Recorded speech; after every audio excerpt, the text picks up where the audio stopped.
This one involves the former ballet dancer claiming self-defense in the death of her husband, 28-year-old Ashley Benefield. She's in the middle of a custody battle with the victim, Douglas Benefield. 30-year difference in their ages. She's 28, he was 58. What's up, guys? True Crime King back. All right, so we got this former ballerina who is accused of killing her husband. About to go to court. So her name's Ashley Benefield, accused of killing her husband in 2020, charged with second-degree murder, and she is claiming self-defense down in Florida. She's saying this was a case of stand your ground. So let's see. Always works out. So they're fighting over the daughter. The shooting occurs. The victim goes to the home of his estranged wife on that day, September 27th. Neighbor calls 911 after the defendant told him she shot her husband after he attacked her. She's arrested on second-degree murder charge. I wonder if the husband had a gun as well. After the victim died, he was shot twice. He died later in the hospital. Shot in the back. Okay, yeah. Shot in the back. I don't know how she's going to be able to claim self-defense if you shoot somebody in the back, right? I mean, obviously, nobody can be attacking you with their back turned towards you, right? All right, come on. Curious about that. So, Dave Ehrenberg is here. He's from that state of Florida. He deals with this stand your ground defense all the time, and we've dealt with it in many cases. So, give me your thumbnails, synopsis of what that defense is and how it might apply in this case.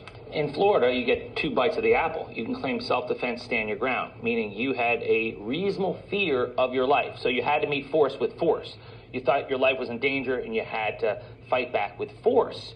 Well, once the other person's shot in the back, that sort of works against you. The fact that there was no, what are they called? It's like scrap on her hands, which shows that they were not close to each other. I think no stippling was found, Stippling, so yes. there had to be. Okay, so they've done testing. There's no stippling or stifling, however you want to pronounce it, right? So that means her husband had to be a few feet away, right? Some distance, I guess, then. Right, exactly. From the weapon and the victim. Right, so there was distance. There was no evidence that he had a weapon. He was shot in the back. There was evidence that she was upset with him. She made claims that a judge previously found to be false, that she had no claims because she wanted full custody of the child. Domestic abuse issues or something. Right? Correct. So there's no evidence that she should have reason to believe that her life was at risk. And it is still up to the prosecution in Florida to prove by clear and convincing evidence that you weren't in reasonable fear of your life. So the burden is not on the defendant, it's on the state, which is really kind of unfair. And so then yeah, but I got to remember what state they're in, right? They're in Florida, so this one could go either way down in Florida. The judge makes a decision. Says the state. Right, well. But if all that is true, and she shot her husband in the back, he was at a far enough distance from her where he wasn't grabbing her, right? If she didn't even have any marks or anything on her, that's gonna work against her, right?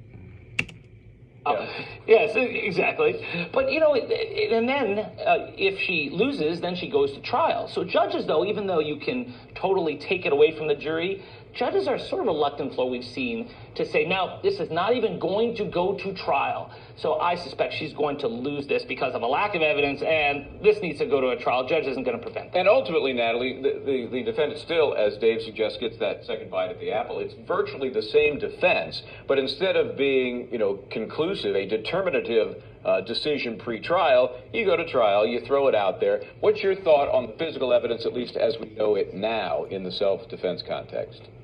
Sure.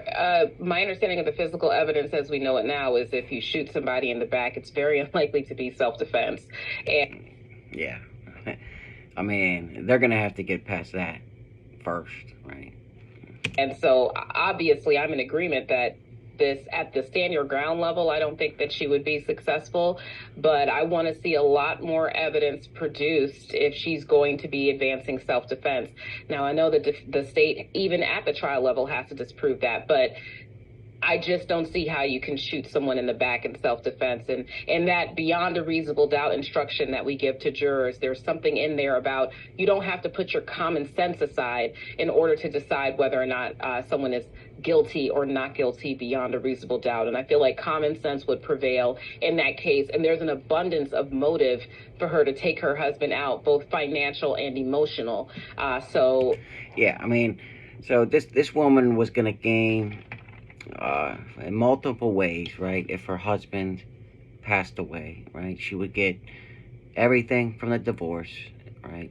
She would have full custody of her kids now, right? So she had multiple motives to get rid of her husband, right? That's definitely not going to look good for her. Shooting him in the back. I mean, once you start adding this crap up, it's not looking good for this ballerina.